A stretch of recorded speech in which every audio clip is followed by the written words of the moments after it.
Well, good evening. Good evening, everyone. I'd like to call to order this March 7th Special District Number 6 meeting of the Pierce County Council. The time is 6:34 p.m. Madam Clerk, will you please call the roll? Councilmember Campbell. Here. Councilmember Krueger. Here. Councilmember Denson. Here. Councilmember Herrera.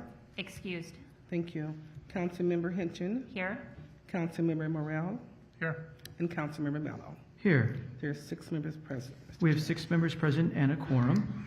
We're at item 3, the Pledge of Allegiance to the flag and our land acknowledgement. Please join us in listening to the land acknowledgement and Pledge of Allegiance to the flag led by Councilmember Hitchin, followed by a moment of silence dedicated to our men and women serving in the military overseas. Councilmember Hitchin. Thank you, Chair. We acknowledge that we are on the traditional homelands of the Steilacoom tribe. The Steilacoom tribe has lived on and stewarded this land since time immemorial and continues to do so today. We recognize that this land acknowledgement is one small step towards true allyship, and we commit to uplifting the voices, experiences, and histories of the indigenous people of this land. I'd like to invite all that can stand to please stand for the Pledge of Allegiance to the flag and a moment of silence.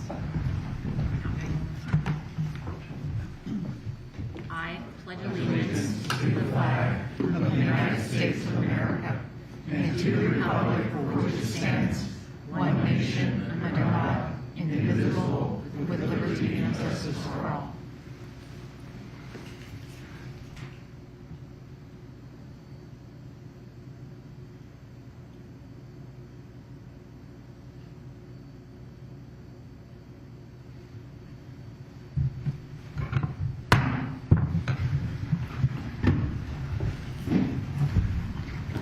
Well, good evening, everyone. I'm soon going to hand over the gavel to Councilmember Hitchin, whose district we are in, and it's the custom of the Pierce County Council when we do an in-district meeting, which we do in every district for an evening meeting, that council member has the honor of chairing the meeting. We know we are competing with the State of the Union right now. And so thank you for choosing this program over you can watch the State of the Union in replay if you wish. But so grateful to be hosted by the town of Steilacoom, and we have many of their leaders here. And just thank you so much for having us. And so with that, allow me to hand the gavel over to our chair for this meeting, Councilmember Hitchin. Thank you, Chair, and thank you all for joining us this evening. Really do appreciate you prioritizing coming to this. Didn't check on the president's schedule when I planned this, so I will make that a note for the next one. And we are on our initial portion of this, which is where we're going to approve our agenda to make sure that we are okay for this evening. Is there any changes for the agenda? Thank you. On today's council agenda, there'll be an opportunity for public comment during the community forum, which will be at the end. This is an opportunity to address the council on any topic that's not on today's agenda. Please address all comments to the chair and be mindful of decorum expected during this meeting. For more information on the rules for public participation, please review the bottom of page 1 on today's agenda. And we have no consent items, so we're going to just start with the introductions of my colleagues and the staff that are here putting this on today. Appreciate everybody being here. And we will start to my left with Councilmember Krueger. Thank you, Chair Hitchin. I am Amy Krueger, council member for the 3rd Council District, which encompasses, I get the south side of Mount Rainier, traveling on through Ashford-Elby, on through Eatonville, over to McKenna, up to Roy, up through Spanaway. I have the Spanaway Lake and golf course side, Frederickson, and the west side of Graham, and Kapowson. Thank you. Thank you very much. Councilmember Morrell. Thank you. Appreciate the opportunity to come to the wonderful town of Steilacoom. Was able to take some pictures earlier. Beautiful sunset anyway. I represent District 1. District 1 is basically the east side of Pierce County. I have suburban and rural areas starting with South Hill, going out to Graham, down into the valley. I've got Ording, South Prairie, Wilkeson, Carbonado, 2 ghost towns, Fairfax and Melmont.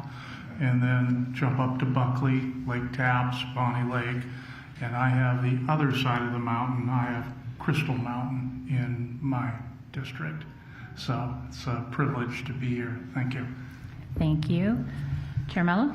Thank you, Councilor Hitchin. I'm Ryan Mello, and I represent District 4 on the County Council, which includes a community that's a neighbor of Steilacoom here, the community of University Place. Also represent the community of Fircrest and parts of Tacoma, including downtown, Hilltop, Central, and South Tacoma. And I share East Tacoma and South End Tacoma with Councilmember Campbell. Vice Chair Campbell? Thank you.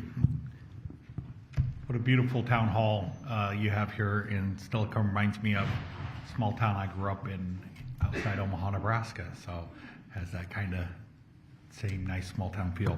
My name is Marty Campbell. I represent District 5, the fabulous 5th District.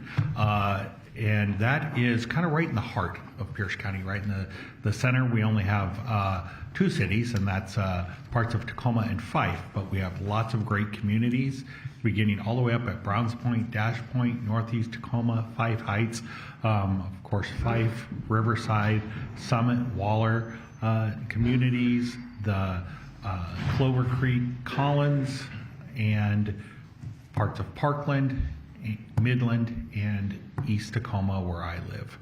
Thank you very much for having us out here. Thank you. Councilmember Denson? Yes, thank you. I'm Robin Denson, and I represent District 7, which includes North Tacoma, Ruston, part of West Tacoma, and then across the Narrows Bridge, includes everything on Pierce County, and Pierce County on that side, so all of Gig Harbor, Fox Island, and the Key Peninsula. And I was talking to your mayor earlier. I just love Steilacoom. I think it's so beautiful. The historic buildings are gorgeous. The waterfront, it's just an amazing community. And I've never been inside this building, so I'm thrilled to be here. Thank you. And thank you all for taking time to come to beautiful District 6. There's a lot of history in this building and in this community. So for those of you that I have not met, my name is Janie Hitchin. I represent District 6. So beyond Steilacoom, I also have Anderson, Ketron, and McNeil Island behind us here over the water. And then I represent DuPont, Lakewood, Joint Base Lewis McChord, and then my home, which is Parkland, the other half of Parkland. And it's an honor and a pleasure to serve you all. And I could not do this alone. We could not put on these meetings. This is a traveling show here. As you've noticed, a lot of technology in the room and a lot of people. So we're going to start with Mr. Cox, who, if you could explain why we're having the meeting here, and then we'll just go down the line around staff, which would be wonderful. Except he doesn't have a mic, so we need to... There we go. Thank you, Chair Hitchin, Jeff Cox, Council staff. And yes, we are here today because of Charter Section 2.30, which provides that the Council shall conduct at least one evening meeting each year in each Council District. And this is that meeting for Council District 6. I'd be happy to answer Thank you. questions. Mr. Taylor? Yes, thank you. Good evening, everyone. Hugh Taylor, Policy Director for the Office of the Pierce County Council. Thank you for having us here. Thank you. Thank you. I'm Denise Johnson, the Clerk to the Council. Thank you. Perfect. And then we're going to jump across the room to the communications team. Hey, good evening. My name is Jair Weinsberry, and I'm the Communications Coordinator here with the Pierce County Council. Thank you. Mr. Dominique? Good evening, everyone. My name is Brian Dominique, and I'm the Communications Manager with the Office of the Council. Thank you for being here. And then for those of you that are going, where's Annette? Where's Annette?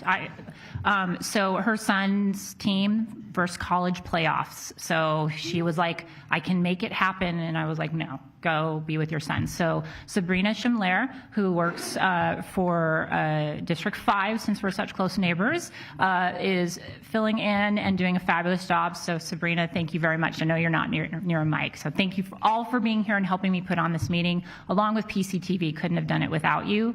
I also want to acknowledge and thank Steilacoom for hosting and allowing us to use this beautiful space and, you know, opening all the doors and turning on the lights for us and helping us run cables everywhere. So we're going to go back to the agenda. We've got messages from the executive judges and prosecuting attorney. And today, oh, there is no consent agenda. It says it right here. I missed that. I'm going to invite our executive who's here. Thank you very much, Mr. Danmeyer, for being here. Thank you very much, Chair Hitchin. Good to see you, members of the council. Pleasure to be here this evening. For the record, Bruce Dameyer, have the privilege of serving as the executive for all the people of Pierce County. And it is great to be back in Steilacoom. It is always, I love obviously when you drive down here, you get the sense of being on Puget Sound and what a special place that has always been. Steilacoom has been the heart of Pierce County in many ways since the time white settlers first arrived here. So it is great to be back and see this beautiful place that is the town of Steilacoom. Great to see Mayor Murray. Mayor Murray, you will be resentful of the fact that I was cutting the ribbon on some new electric vehicle chargers in the city of Sumner today. They have 3 of them publicly out there, so it was very cool to see that. A partnership between Puget Sound Energy and the old cannery. So it was a great deal there. It was a fun event. Council member Mello was there as well, so that was fun. And they did, at one point, the vice president of Puget Sound Energy said, hey, I've once have been to a very cool electric car show in another part. He was from California. And I said, oh, you need to meet Mayor Murray. He puts on a big electric car show. So good to see that. Also, not this Saturday, but next Saturday, just down the road at the wastewater treatment plant, we're going to be doing a Sound Grow giveaway. So it is getting to be spring planting season. So Mayor Murray, you can go up there and get 50 pounds of free Sound Grow on the 16th. So keep that in mind. Also of interest to this community on the launching end of our ferry system, we are very excited that we have a new ferry administrator. Raymond Williams is coming on board. He's got 16 years of experience in transportation, kind of operations and maintenance. And that was very exciting to bring him on board. He's got both public and private experience in transportation, so we're very, very excited to have our new leader in the ferry world. I know that's of great interest to Chair Hitchin as well. The other things that I would be remiss if I didn't mention, I'm really excited for you to hear the presentation from Sean and Tom this evening. This is a project that everybody agrees on, right? But it is also one of the most, it's incredibly complex relationally. This is the removal of the old dam over Chambers Creek. But when you do that, it's a great opportunity to remove a kind of a defunct water control structure, to restore salmon habitat and restoration. But it comes with a lot of complexity, both with the number of entities that are involved. 4 of our local tribes are very involved. It's got the city of Steilacoom, University Place, Pierce County, Lakewood. Everybody is involved. So for such a small, I don't know, that weir structure is probably only from about here to that wall, but it's going to take the amount of coordination and collaboration that is beyond probably almost any other project we're doing, particularly that size. So I really appreciate the work that Tom and Sean have done. They're going to present the type, size, and location study for the bridge today, and they'll allude to the rest of the project. You won't see anything about the dam removal. You won't see anything about the habitat restoration piece, but the way we're doing this, I think, is I'm really proud of the work, the collaboration, the partnership of bringing everybody together around that. So that's very good. And my last comment, I'm excited for the blue zones, and we've got Tacoma Pierce County Health Department here today. I had the chance to meet with Director Reed again this last week, particularly as the mayor and I are interviewing the health officer candidates, which we're doing in conjunction with Director Reed. And in my just further conversations with her, I'm very excited about her leadership in that department, particularly her focus on and her experience with county health rankings or moving the needle on health outcomes, which is what we really want. We want health rankings to move because our community is healthier and living longer and addressing the health disparities in our community. I think she's going to do that, and she's a fan of blue zones too, from what I heard. So there's just a lot of good stuff going on, a lot of positive stuff. I look forward to hearing hearing from everybody in the rest of the meeting. And with that, Madam Chair, anything else the council would be interested in, I stand for questions. Thank you very much. And I will look to my colleagues to see if, thank you for being here tonight. Thank you. And then Alice McDaniel from the Executive's Office is also here, and she might be familiar to many of you. And then somehow schedules aligned, and Representative Levitt, sorry. We just want to acknowledge and thank you for your work. You did anybody that follows her saw many of the projects and the programs that she is bringing to Pierce County. There are several in District 6. Super excited. Do you want to say anything while you're here?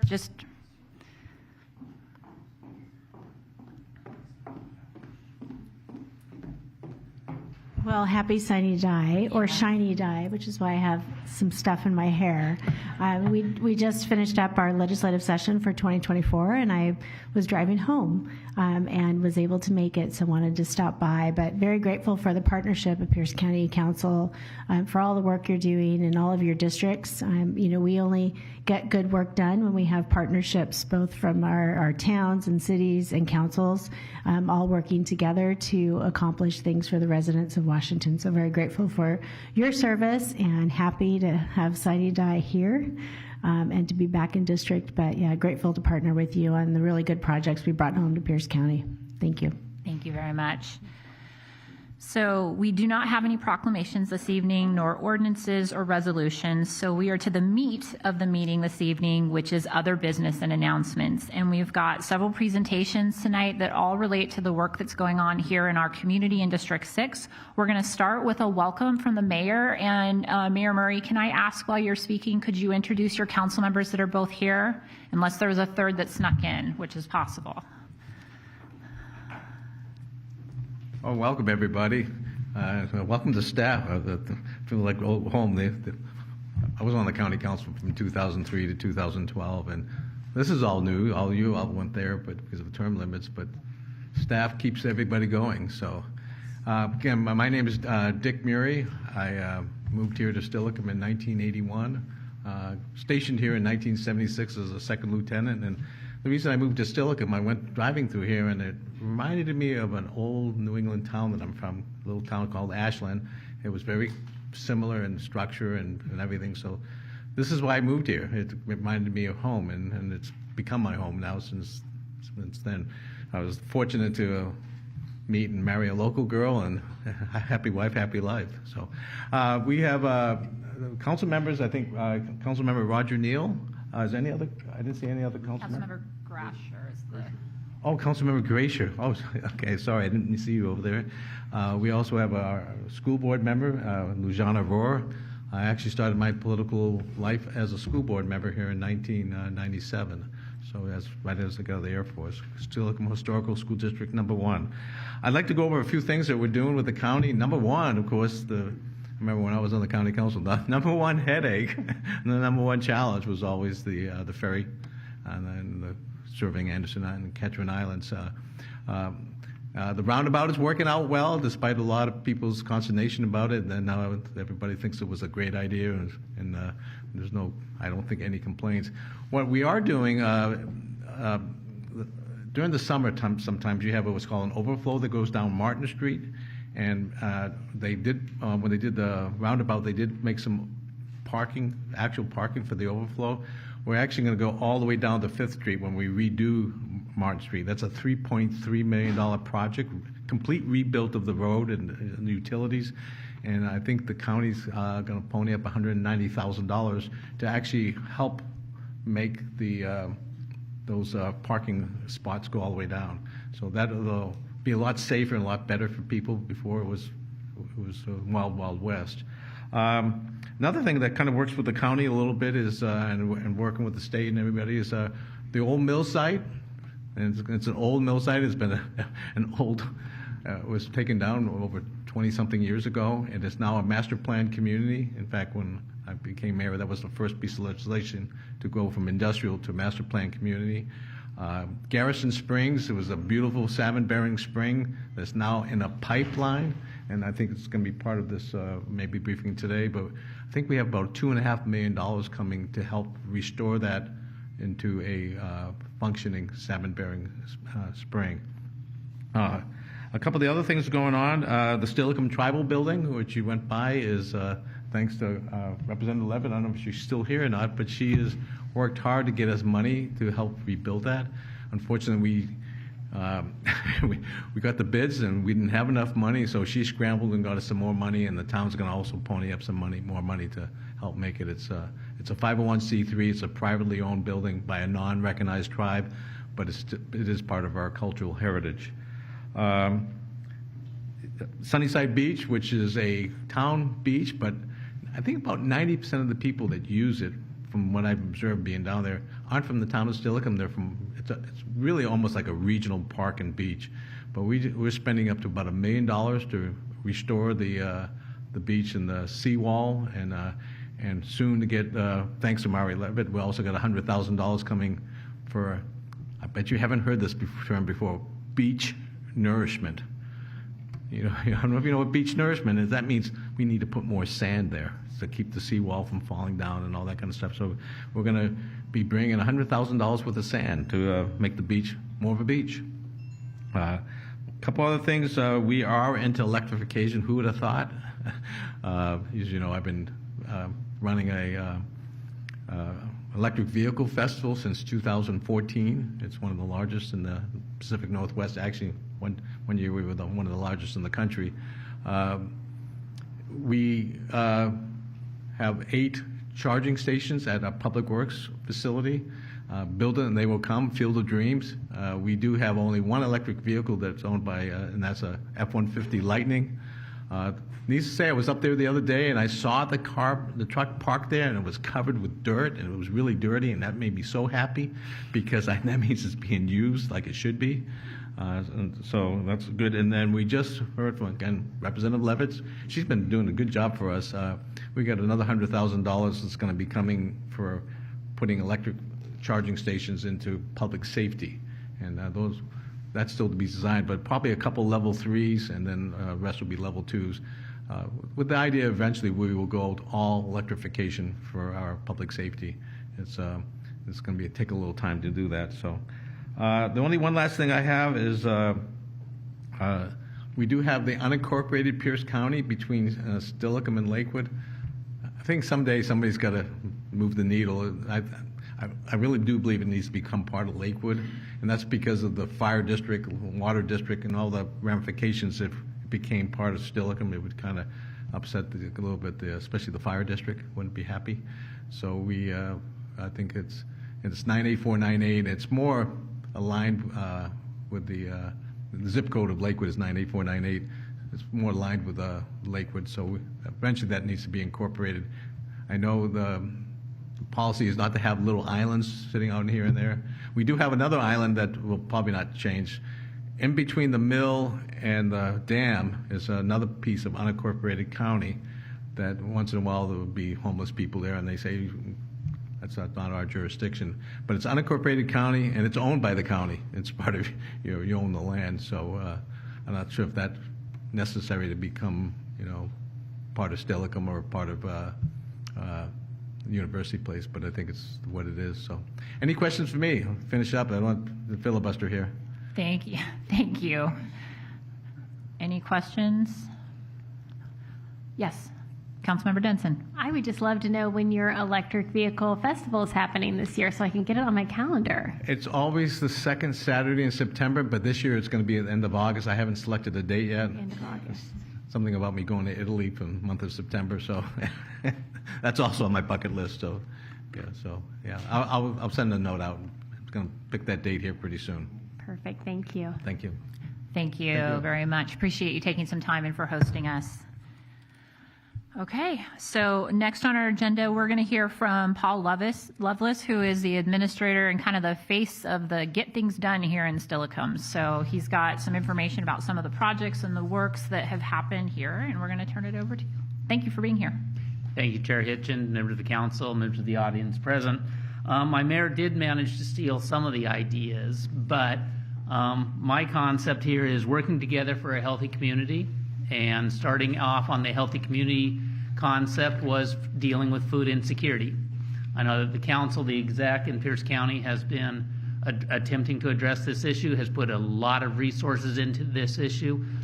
Here within Steilacoom, and most people don't associate food insecurity with Steilacoom. That's not something you think right off. We do have a small food bank. It's called run by the We Love Steilacoom Association. It is a private nonprofit, or it's a 501c3 nonprofit. On my volunteer activities, I happen to work a fair amount with the food bank. I've provided the statistics. The statistics by themselves for 2023 don't tell the entire story, of course. The entire story is pre-COVID. So if you look back in the 1999 eras, 2000, right before COVID, half the numbers. We would average between 30 and 35 families a week that would come through. Now we're doing between 65 and 70 families a week. During COVID, there was a fair amount of money, federal resources. Most of that has dried up, and yet we still have these 65 to 70 families coming through every week.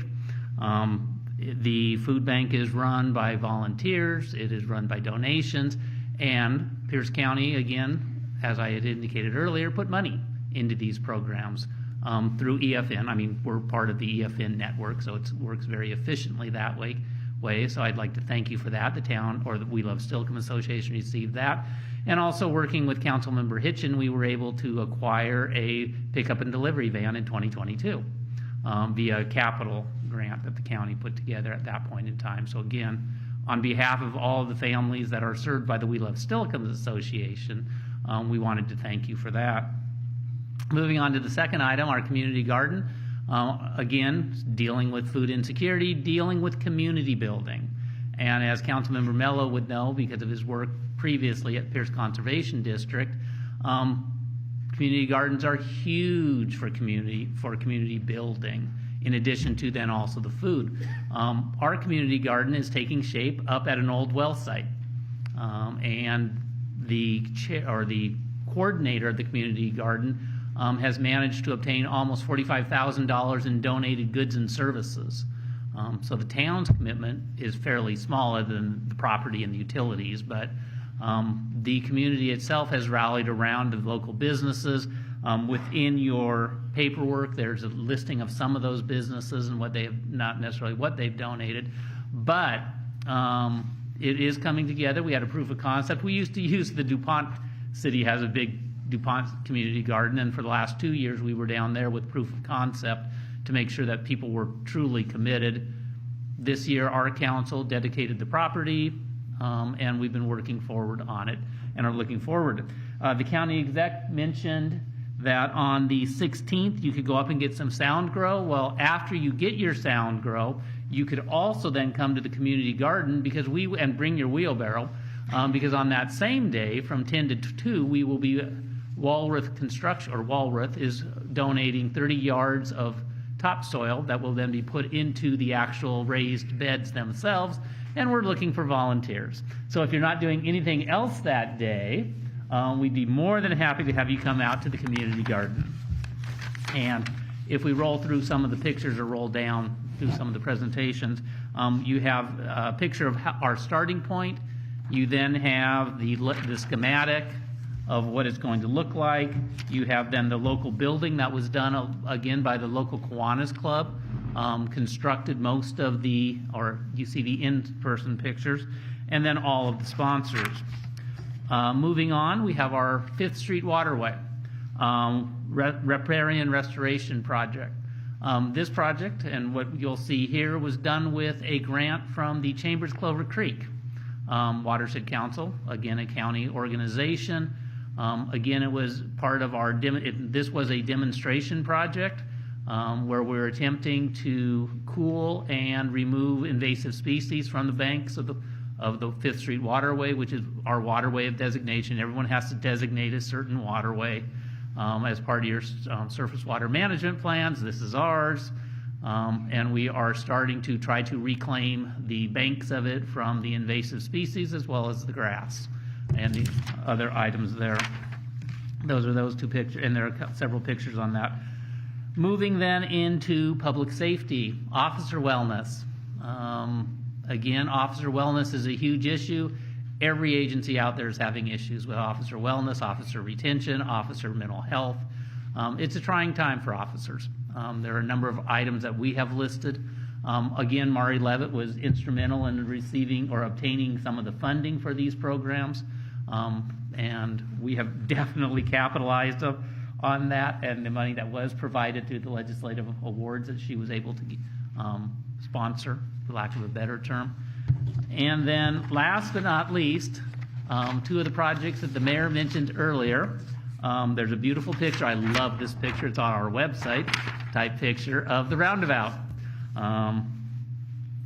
2021, 2022 were some fairly interesting times getting the roundabout built, addressing some of the concerns of the Anderson Island residents in that area, as well as dealing with what is one of the bizarrest intersections that you will ever see. As you have the intersection, you have 5 legs, and one of those legs is a ferry terminal lane where you've got queuing lanes coming off of it. It was an unusual project, but it was a project that I think if you go down through it, and I know some people don't like roundabouts. I'm not a particular fan of roundabouts, but in this particular area, it works and it works well. This was a project that then Mayor Lucas started back in 2014.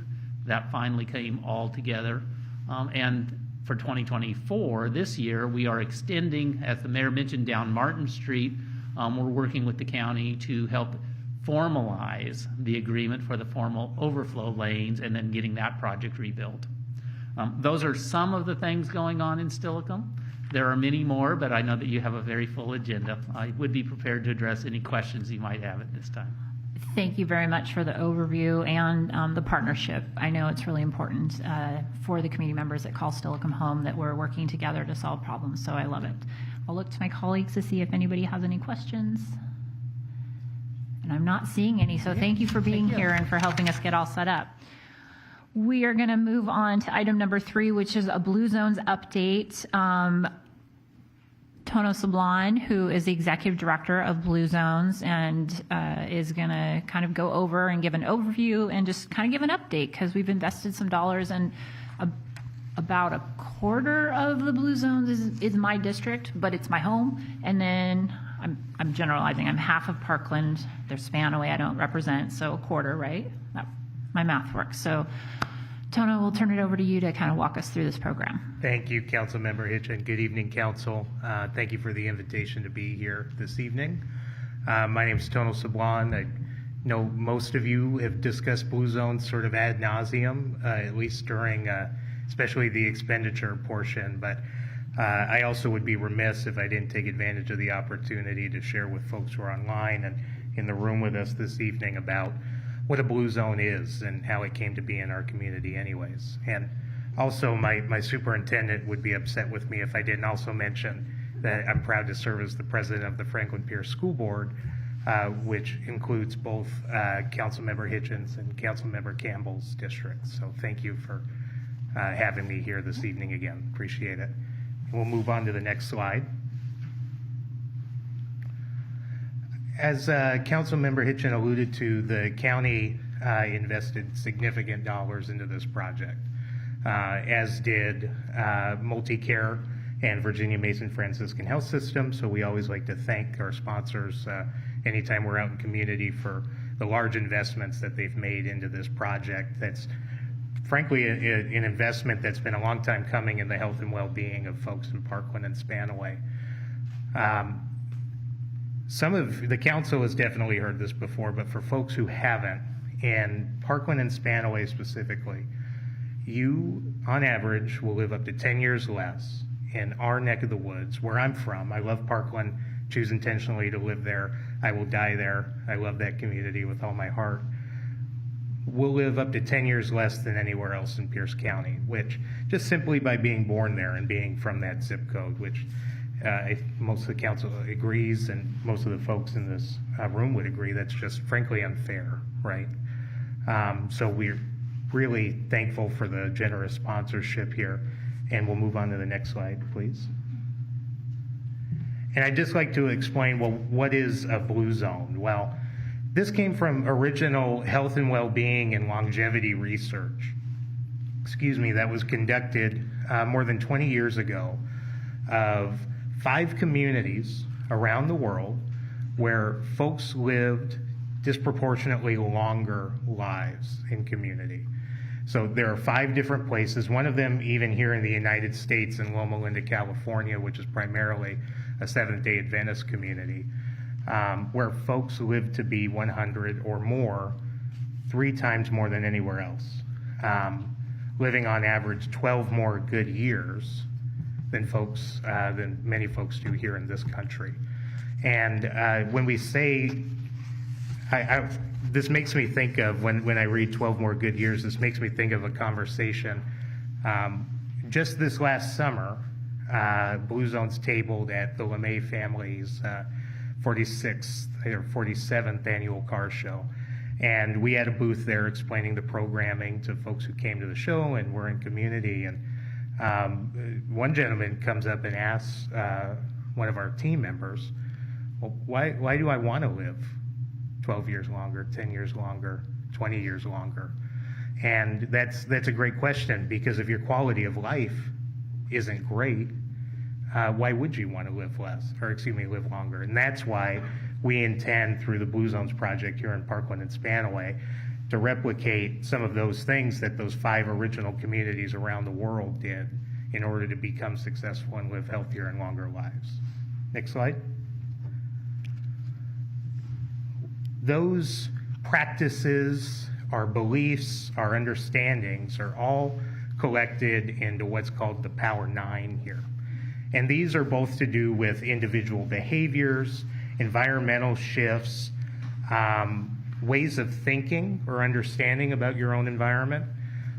We argue at Blue Zones that if you're unhealthy in this country, it's probably not just because you may have made some bad choices, but that the environment in which you live doesn't support healthy living. Here's one great example of that. Lifelong resident in Parkland. If you wanted to walk to school as a kid in my district, in the Franklin Pierce School District, you typically had 3 choices. You either would walk in the road, you'd walk in an irrigation ditch, or you'd walk in somebody's yard.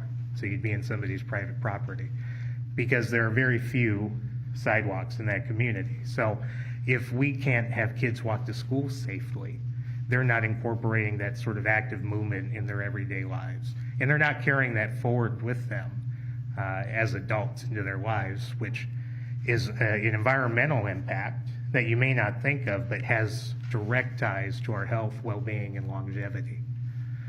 Next slide, please. So understanding that health is holistic and having to do with more than just one's individual choices and behaviors, we look at sort of 3 different pillars that we hope to make an impact on in the Blue Zones project. And that's people, places, and policy. So in our people work, that does focus on some of those individual behaviors. Do folks have the wherewithal to be able to cook a healthy meal, for example? Are they walking together in a group? Are they connecting with their neighbors, which we know, especially post-pandemic, is so needed. The Surgeon General just recently declared loneliness as being a health epidemic. And that's among the sorts of things that we hope to buck the trend on in our people work. So we have a staff member who's incredibly dedicated that leads the programming for that, and actually for all of these 3 pillar areas.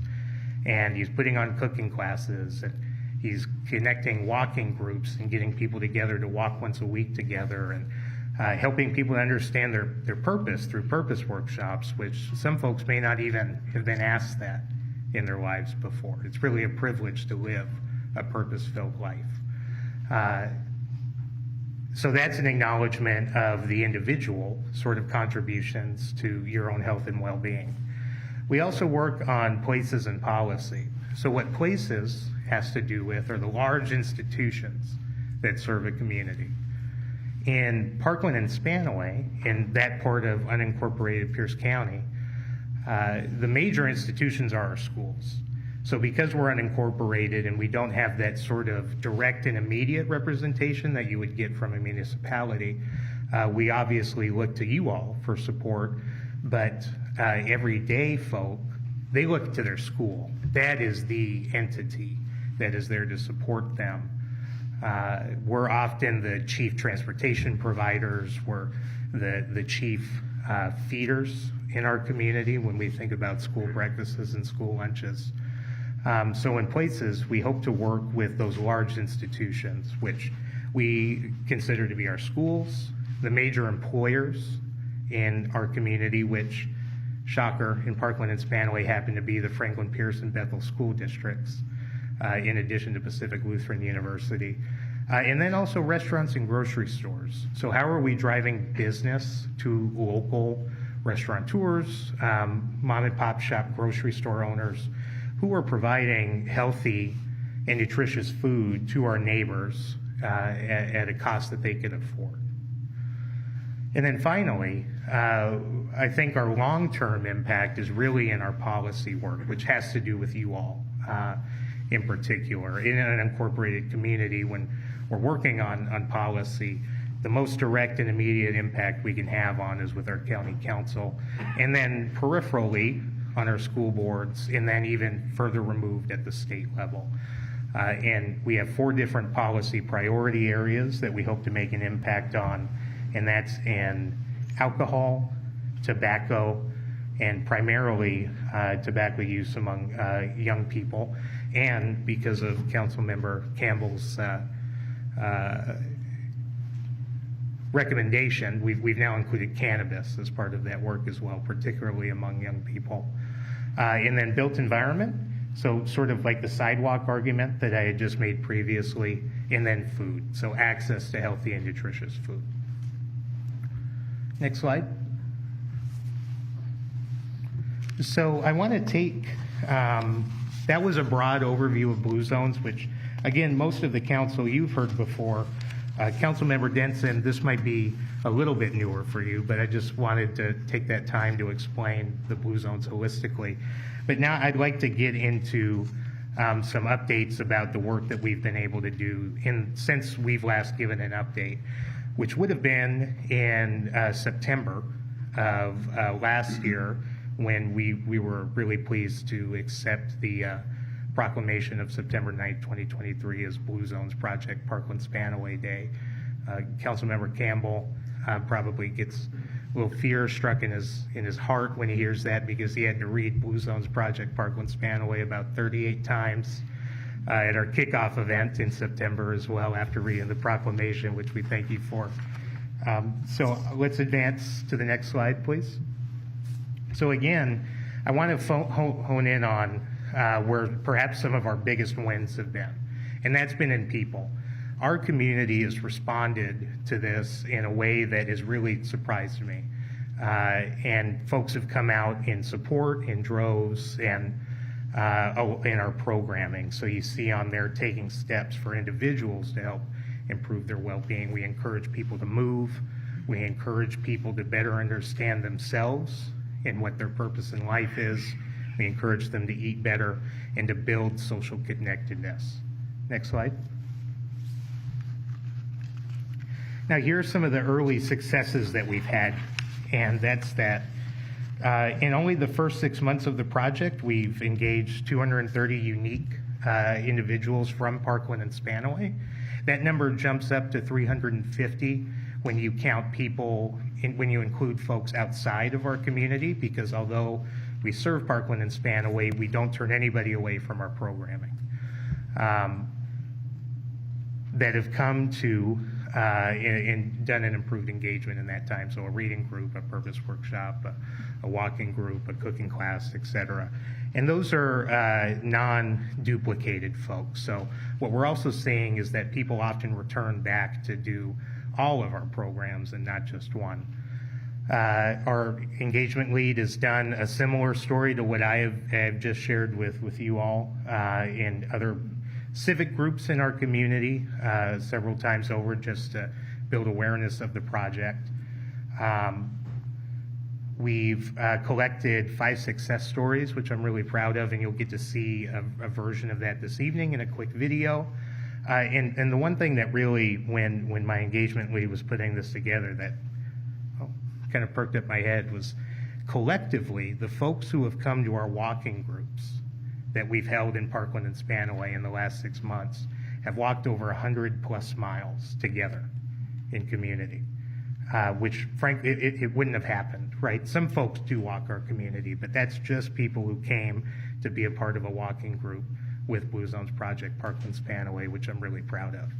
And then in the next slide, we'll get to share a quick video. Well, maybe it's not on there. I have a theory that we turn these into PDFs, and I'm not sure we'll be able to play it, but I'm going to pause and see if Mr. Winesberry can do some magic. Then, okay. And that's not a problem. I'll narrate this story, though. So, council members Hitchen and Campbell, you probably are very familiar with Mary Ann Lincoln.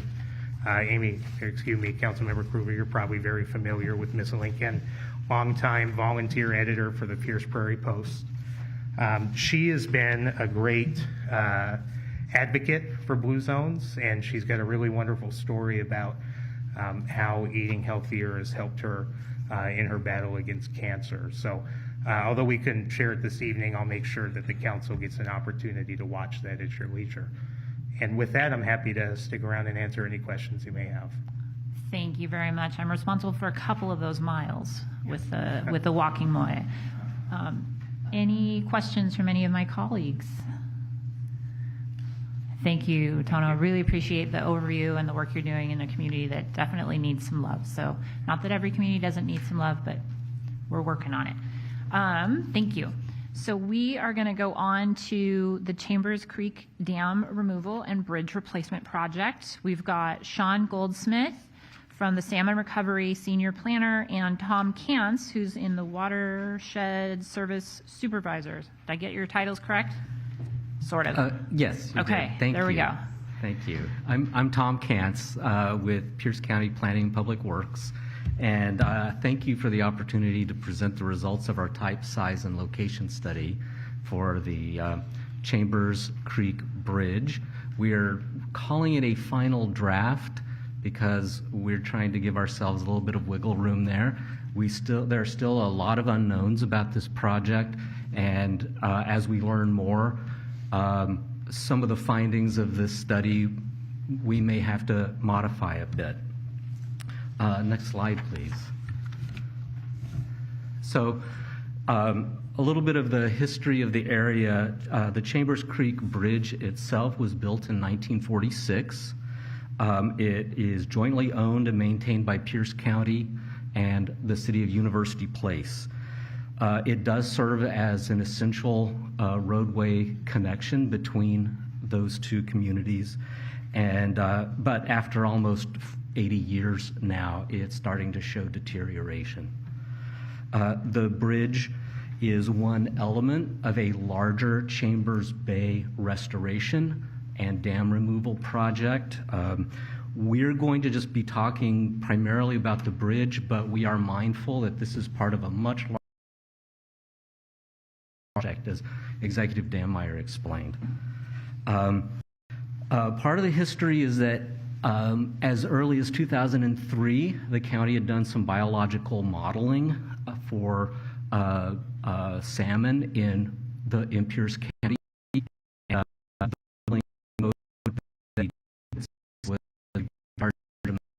Salmon River.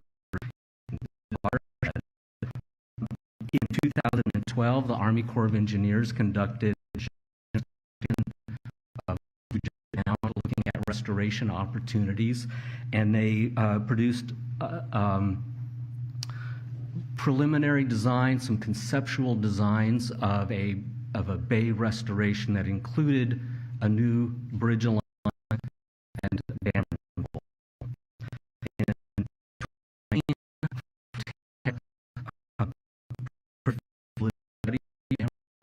And through all of these previous that would impact. So, council authorized a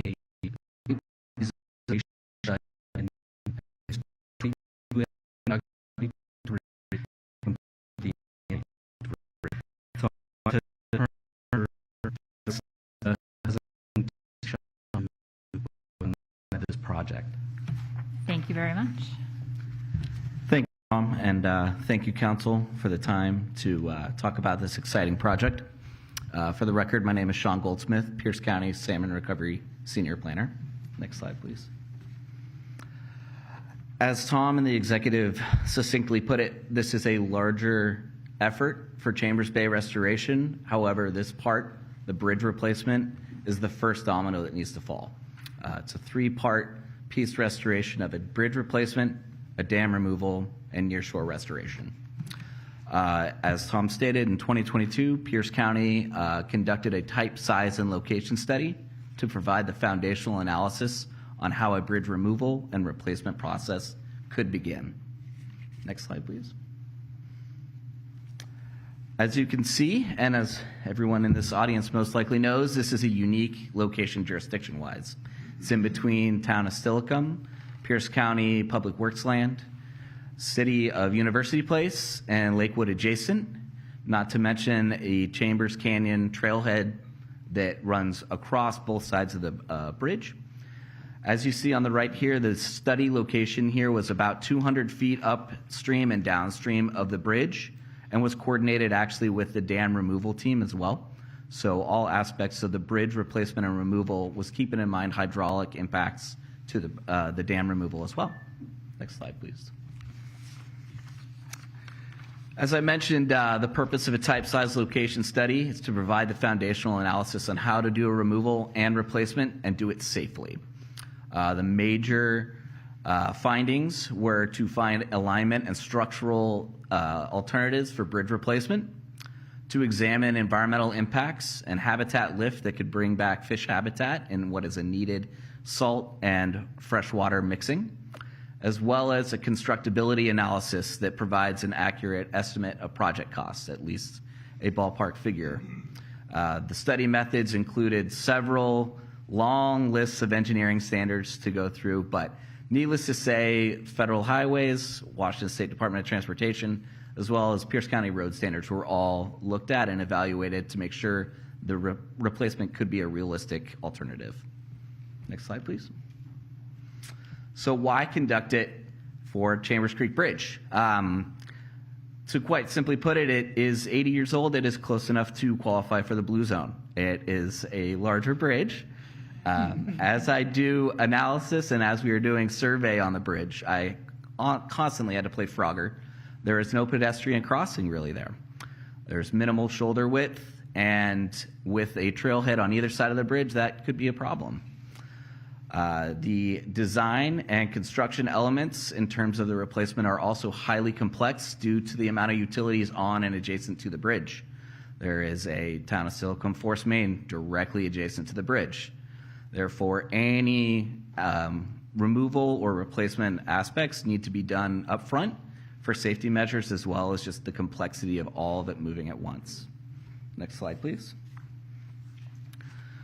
Who was involved in this study?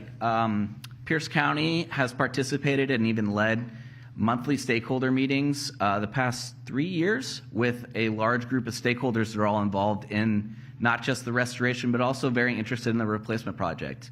As Executive Dan Meyer stated, all 4 federally recognized tribes are part of the stakeholder group: Squaw Indian Tribe, Puyallup Tribe of Indians, Squaxin Indian Tribe, and Muckleshoot Indian Tribe, as well as various state agencies such as Department of Fish and Wildlife, Department of Natural Resources, and then local jurisdictions: Pierce County, Town of Steilacoom Planning Department, City of University Place, Tacoma Public Utilities. As you can imagine, I think the executive put it right. It involves everyone at a certain point.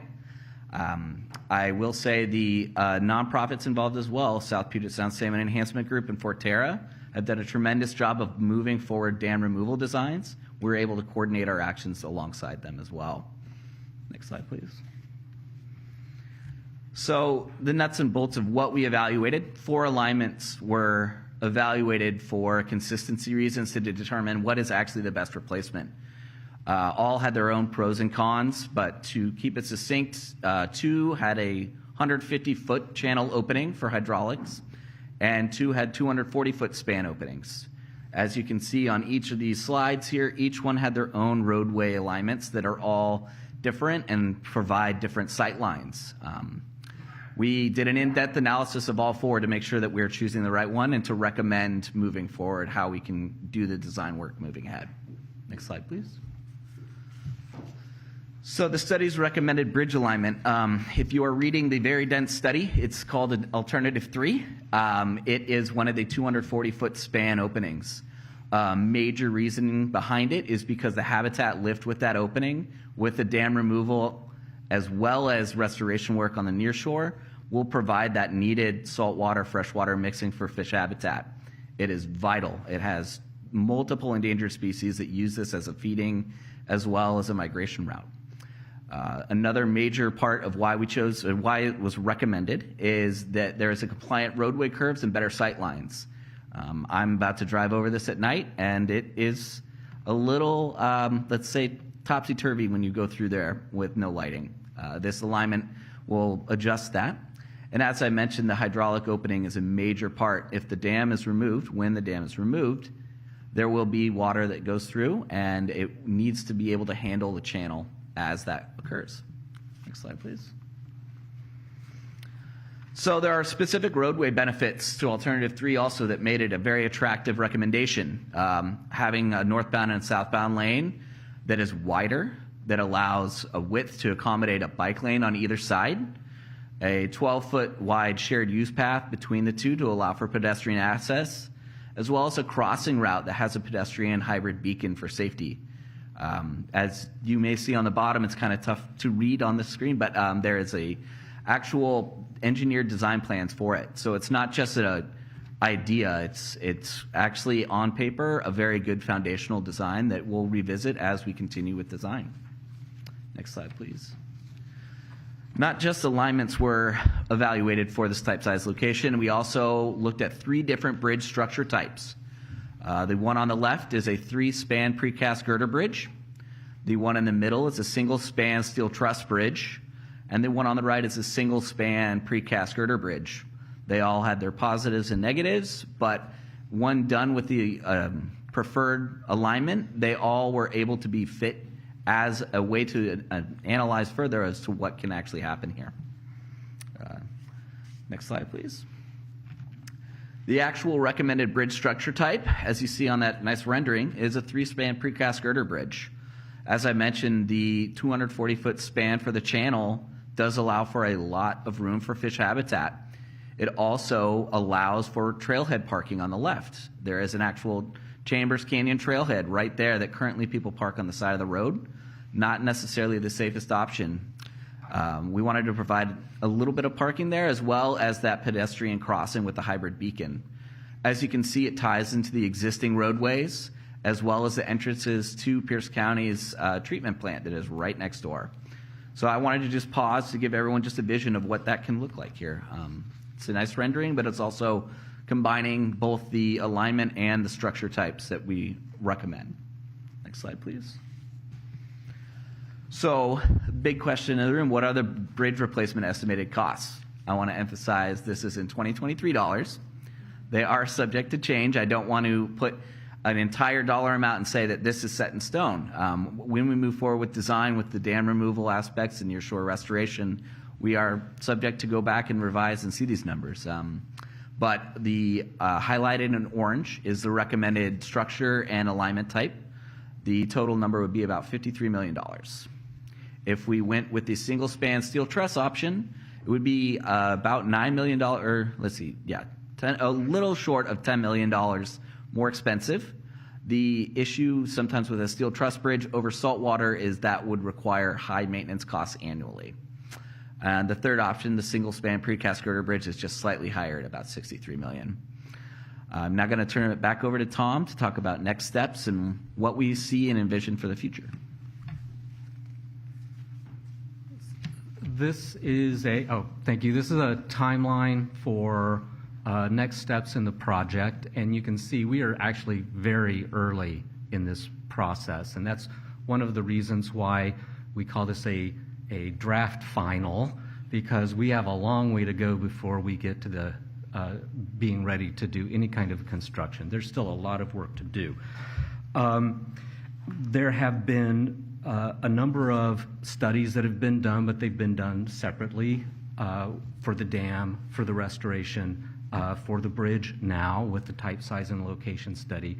But we have not yet pulled all of those studies together into one large, what we're calling a strategic implementation plan. It's essentially a master plan. So that's our next step, is to begin pulling all of those separate studies together, making sure that the assumptions that went into each of those studies are still relevant, still correct, and are compatible with the other studies. So that's going to be the next big thing. There is also, now that we're starting to move into this, now that we have some preliminary budget numbers in there, we need to, we feel, begin to formalize our relationships with the project partners and make sure that we are able to to better define our roles and responsibilities and to ensure long-term support for the project.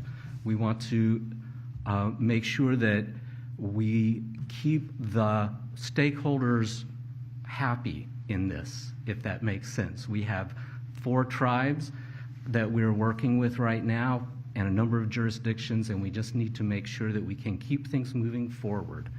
As Executive Danmeyer said, no one has objected to this project. Everyone sees the value of it, but people do have concerns about impacts to their jurisdictions, and we just need to make sure that we can identify those concerns and mitigate them as best we can. So I think we're going to call it over. I want to say thank you for the opportunity to present, and we're happy to answer any questions you might have. Thank you both for being here. And for those of you that were not able to read from across the room, I'm going to guess many of you that was a challenge.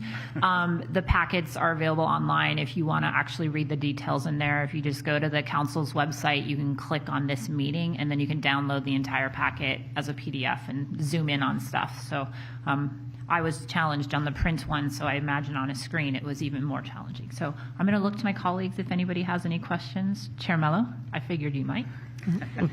Thank you, Chair Hitchen. This was it's a really important project to this community, this broader community, Steilacoom University Place, Lakewood, and all those who use it. So this has been a long time in the coming, and we're still early, as you know.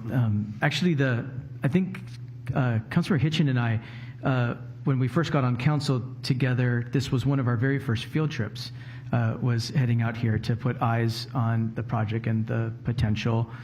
From that perspective, you know, we've all driven it and walked it for different purposes over the years, but to just really get eyes on it and understand what was going on and what the potential was. So I do have a question about, I mean, we'll have lots of questions in the future. This is a huge project. I'm certain it's going to get a lot of attention in our Economic Development and Infrastructure Committee. It's a very, very significant, important project for salmon recovery, for the transportation and making it multimodal and safer. It's really significant.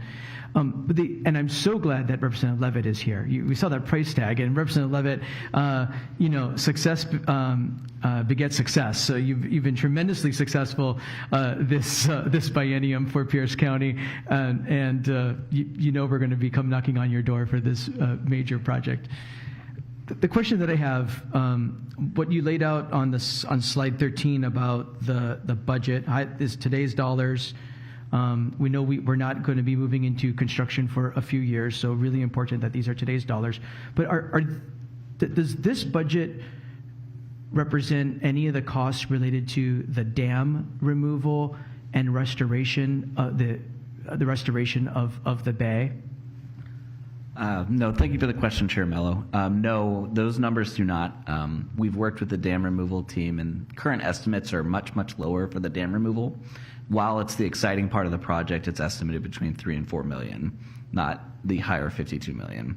However, those numbers reflect design. They reflect a contingency fee that should be based on inflation numbers. And it is totally feasible to think about doing the dam removal, relocation of the utilities, whatever that looks like, and the bridge replacement kind of all at the same time. Is that an accurate assumption? That is the current plan. Yeah, correct. Great. Again, grateful that Representative Levitt is here to hear this. In all seriousness, this is a huge partnership project. It's going to take state and federal funding, multiple funding sources to put this together. In all sincerity, and I know Representative Levitt has been following this detail for some time, so she knows I'm kidding, and I know she's following the project. But it's going to be a big state and federal partnership project. Thank you. Kidding, but not kidding.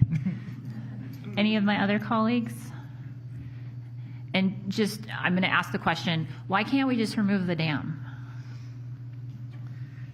I know the answer, but for the public, like. Yeah, the concern was that if the dam were simply removed, we would be undermining the road that's there and potentially have the road collapse, really. I mean, it could be a catastrophic failure. We don't want that. And so we think it's better to take a really close look at the entire site, including the bridge, the dam, and all the restoration opportunities that are there, and come up with a master strategic implementation plan. Thank you. I just wanted to make sure that was said, because that's a question I've been asked. So. Any other questions? Well, thank you both. This is exciting. I know we have a lot more work in front of us, but we wanted to, since we were here, wanted to take the opportunity to share with where we were. And our last presentation this evening is with Marcy Boulay and Retanya. If we didn't get you on the agenda, I'll let you introduce yourself, from the Tacoma Pierce County Health Department Communities of Focus. Thank you for joining us this evening. Good evening, members of the council, and a special thank you to Councilmember Hitchen for having us here this evening. My name is Marcy Boulay, and I'm the Communities of Focus Coordinator at Tacoma Pierce County Health Department.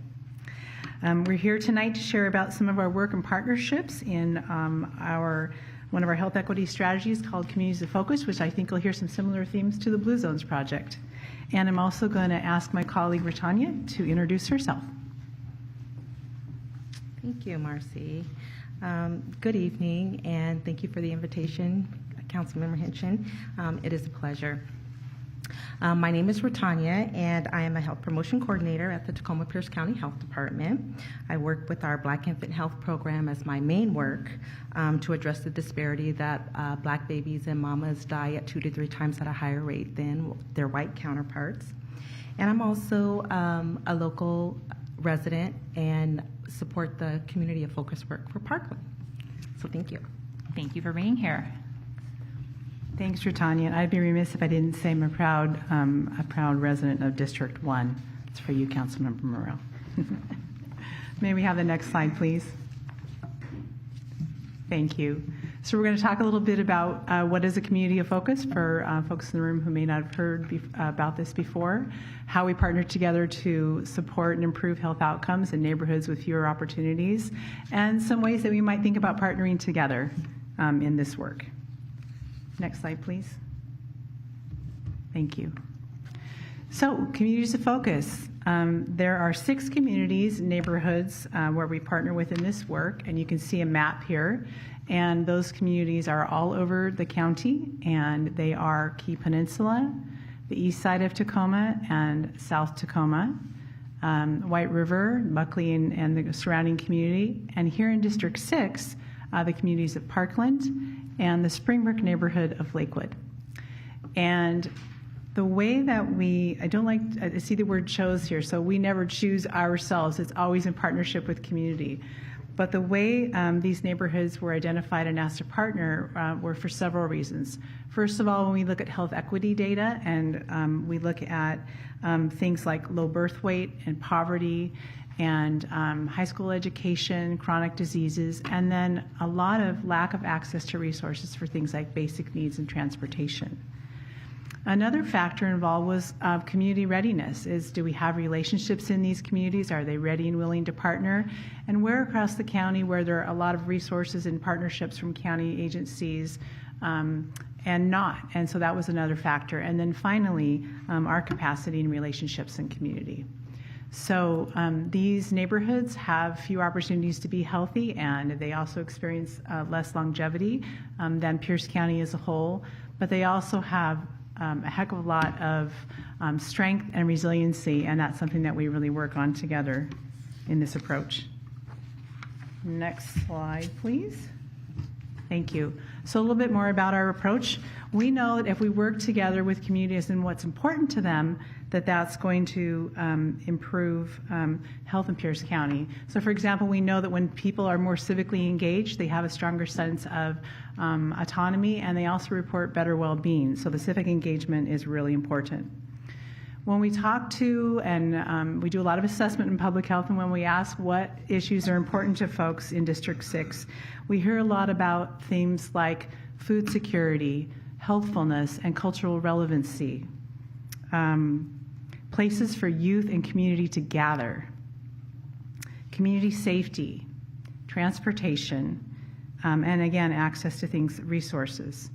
And finally, safe and affordable housing and the ability to earn a livable wage. We use a policy systems and environmental change lens that focuses on the conditions that people live in, and Tono talked a little bit about some of those things earlier. And collaboration is really key in our approach, and we are definitely proud to take part in some various collaboratives that address community well-being. We're an active part of the Blue Zones committees.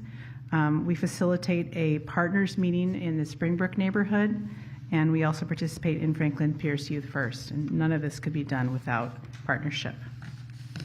And now we're going to do a little dance. Thanks.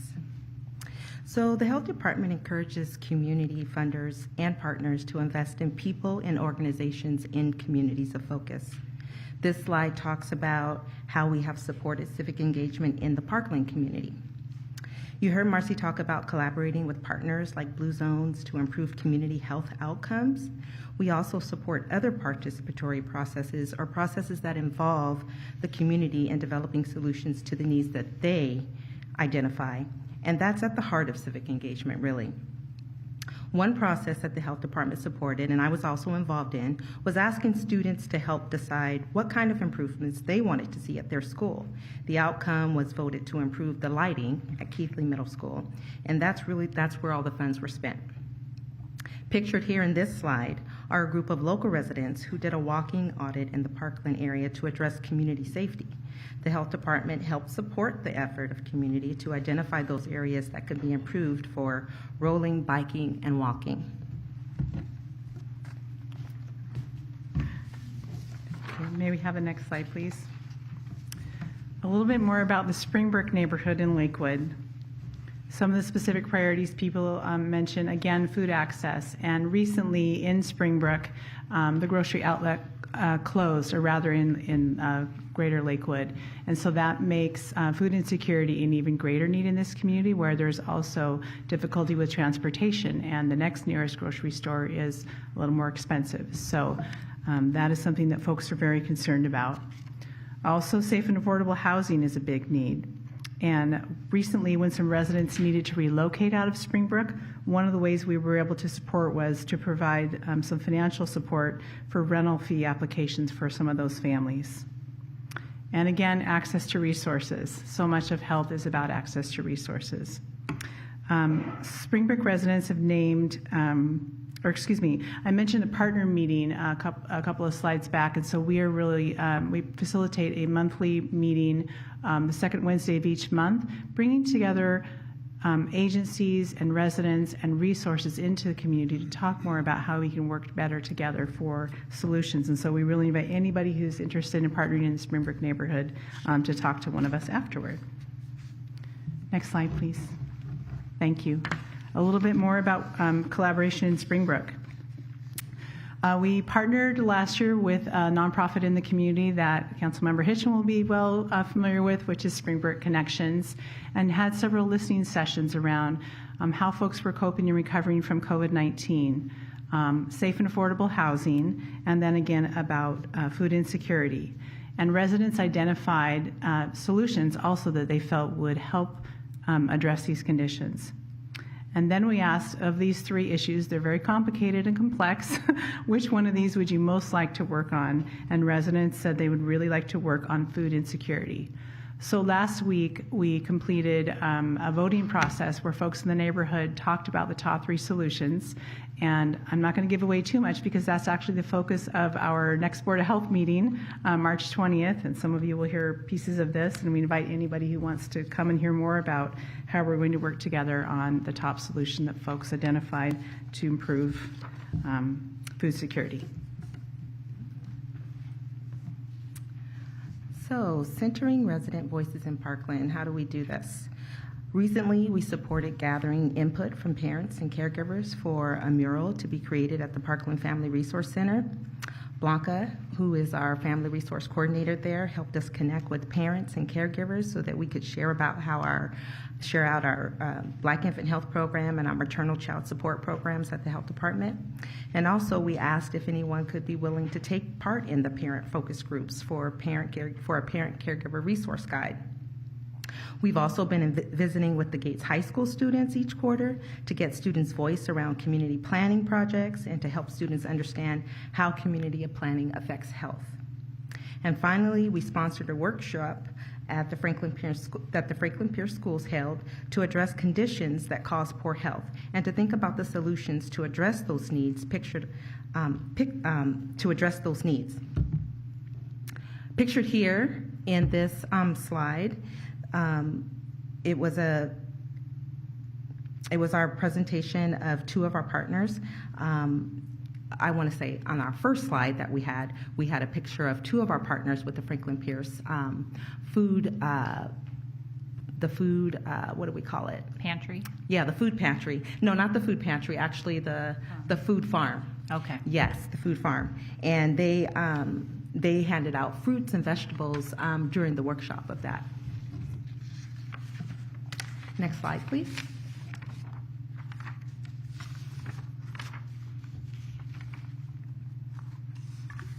So how can we partner?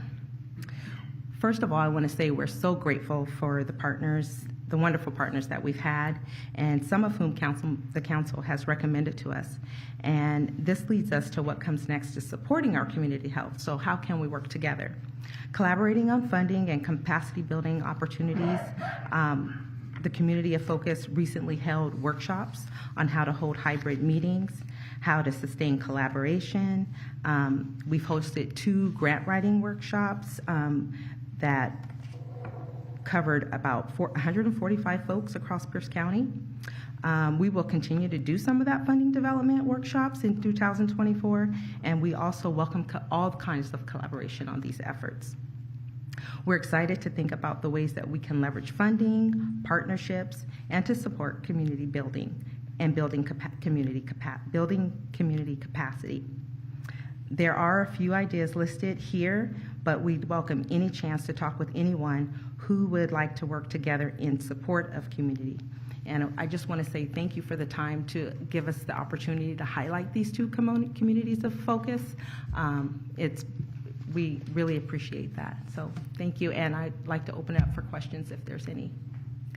Thank you very much for the work you're doing in these communities and beyond. Like you said, there's 6 communities, and I know that the youth and the families in each one of those communities benefit from the work that you do to partner and navigate and really pull the school districts into the conversation because they know the needs of the students they're serving. I'm going to look to my colleagues to see if anybody has any questions. Several of us are on the Board of Health, so we get to ask them lots of questions. And I'm not seeing any. So thank you so much for taking time and coming to the beautiful town of Steilacoom to share with us. I appreciate it. Thank you. Okay. And that was our last presentation. So thank you all for learning a little bit about things that are going on in District 6. And we are now at section 6, which is the Community Forum. Community Forum is section 11, there we go. Community Forum is an opportunity for members of the public to address the council on any topic that is of significance to or affecting Pierce County government that did not appear on today's agenda. There is a 3-minute limit.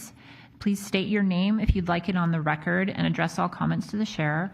We'll start with those that are here with us this evening now, that signed in. But even if you didn't sign in, if you've changed your mind or you're inspired or you got here late and didn't sign in, please feel free, and we'll just kind of start queuing at the podium once those that have signed in have gone through. And then we will see if anybody's on Zoom. So signed in and I think said they wanted to speak. I have Kim, Margaret Kim.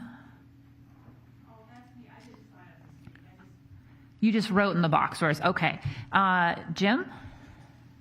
And following Jim, Sean didn't speak. Sharon, you had said a question? No? Okay.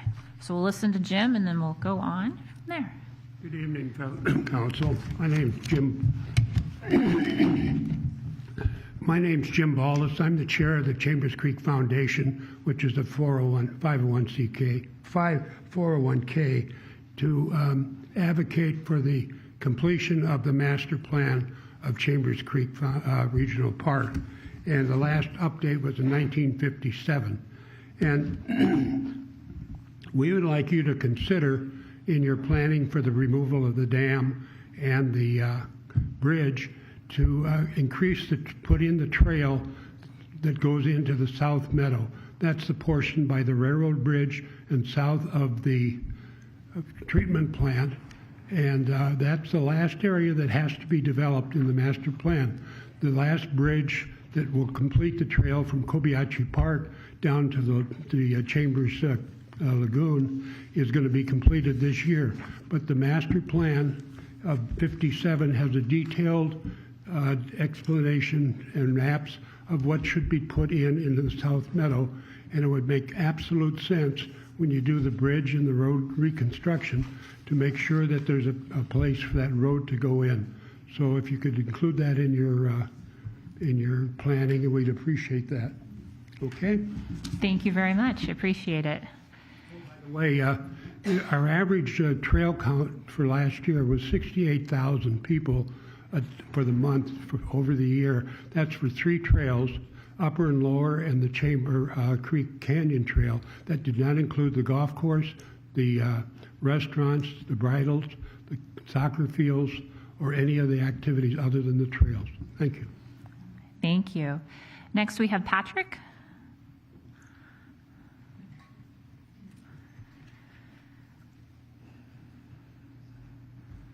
Good evening, everyone. My name is Patrick Plum. I'm a proud member of the Arrowhead Estates. It was referenced by Mayor Dick Murray, and I don't want to go to Lakewood. Thank you. Just wanted to note one thing. I did an extensive amount of testimony to the Redistricting Commission, and they said that Parkland wasn't a community itself. So I find this all very interesting tonight. That's why there are split between 2, because the Redistricting Commission figured they didn't need to be a community together, but they wanted to combine Dave and Amy together in their districts. So that's very interesting.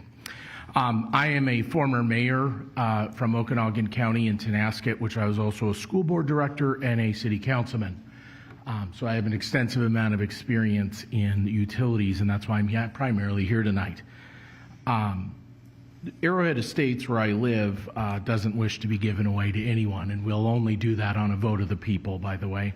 In 1997, as Mayor Murray referenced when he was on the school board here in Steilacoom, I was just graduating from Tenasket, but about 15 or 20 years prior to that, there was an agreement between the Pierce County Council and the town of Steilacoom to enter an agreement to process the sewer in my wonderful neighborhood. And then I moved here in 2018 and discovered why my bill was pretty high, and that is because that we pay town of Steilacoom for our sewer, much like the residents here do, but then I get a 25% surcharge. It's been in place since the early or mid 80s, and it's been very difficult to find any information on that because that agreement is not anywhere online. All of us use the Chambers Bay Processing Center, SoundGrow, to do that, but I pay a 25% surcharge to do that. As a mayor, I set up a limited improvement district and got chastised by a lot of residents because I had put a $15 surcharge to recover all the costs of installing sewer to the houses. according to the Attorney General, which was legal at the time. And I recovered costs doing that in Tonasket, but here apparently we do that for 40 years plus. Crazy, but true. So tonight I come before you to appeal to equity. My bill is approaching $100 a month just for sewer. I pay Lakewood Water District for water. And the agreement's so old, like I said, you can't find it anywhere. I'm simply appealing to both parties since Town of Steilacoom is doing their current comprehensive plan update. They said that they would agree to work with you good folks and find an equitable solution to any problem that arises. And I like how we're asking Representative Levitt for a lot of money for Chambers Bay to replace a bridge, but we can't afford to lower my sewer bill. So I'm just asking you all to please consider that when you're doing your updates to your comprehensive plan and theirs, and hopefully we can come to an amicable solution to get me back to below $100 here in a couple of years after inflation hits. Thank you for your time. Thank you very much for being here. Oh, you nailed that. Well done. Okay, so those were the two that indicated they wanted to speak. There were other people that signed in. I'm just going to open it to the floor and see if anybody was inspired or wanted to address the council on anything.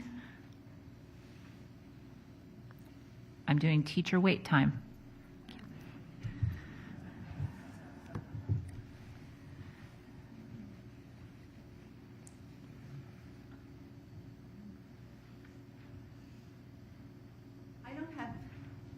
Any issues to discuss.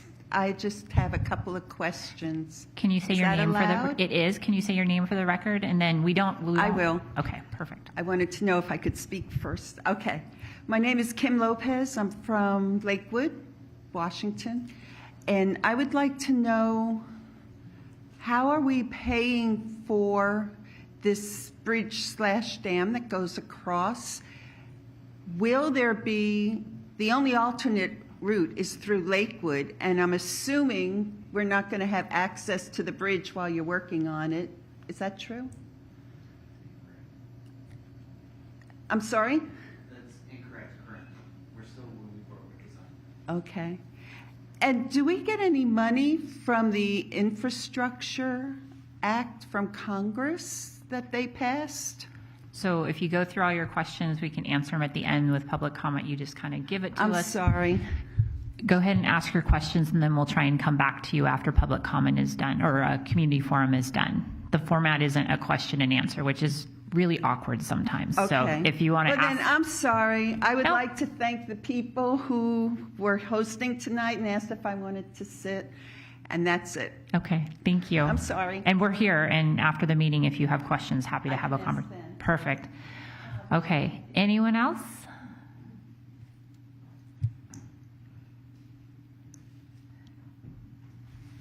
My name is John Alessio, and I was very pleased to see the presentations on the dam and the bridge.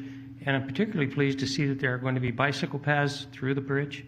And I'm just hoping that the jurisdictions surrounding this project, and I know that one at least will be Steilacoom, will start planning on a bicycle path that will connect Steilacoom to that bridge so that you can more easily connect with the path, the Chambers path. So that's just my comment. I hope that people will be working on that soon so that it'll all come together at about the same time. A lot of people do bike on that road, and it's dangerous. Yes, I've passed some of them driving in that community as well. Anyone else? Otherwise, we're going to go to Zoom. Mr. Weinsberry, is there anybody on Zoom that wants to speak this evening? Yes, ma'am. For any members of the public who wish to provide comment on public comment, press the raise hand icon on Zoom or *9 on your telephone keypad. And I see no hands this time, Chair. Okay, thank you very much.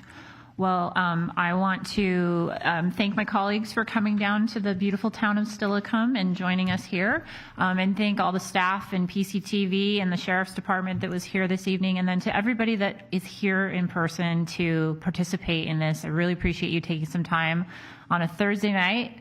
I ordered some delightful weather for you. I really wish I was in charge of that because I would have started the day a little bit warmer. So thank you very much. Have a good evening Do you have public comment? You have to come to the podium for us. Hi, Sally Jackie, 2411 Lexington Street, Steilacoom, Washington. I'm really surprised. This is the first time I've ever heard of this, and I think it's incredible that you are going to various communities, and I'm really sorry I listened to the president, so I didn't get to hear what you did. So I understand there are 7 districts, or whatever they are. Are you likely to come again? So I represent multiple communities, so we try and move around Is it likely to happen like once a year or something, one of each 7 districts? I'll come and talk to you after the meeting. That will make them be much easier. It's a wonderful idea. Okay, thank you. Well, seeing no other business or comments this evening, thank you very much. Have a wonderful rest of the evening. We are adjourned.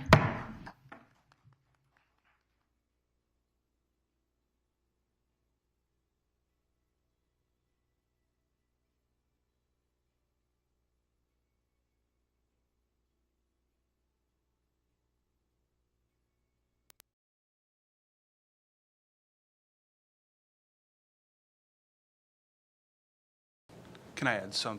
Sure. Yeah, go ahead, Joey. I'll wait till all the Oh. Benteen Loop Yep. comments are done. Perfect. Sorry. And I'm Juanita. I am a 5 residents. I think is it on? Is it on? Is it on? Okay. The other morning, at 6 o'clock in the morning, I have a question. I don't know if it would be to you or who, but who manages the park itself? That entrance at the end of 4th Street. There were 3 lights at 6:04 a.m. coming down off the hill in the morning. And there were some of the homeless people that, I don't know if you all know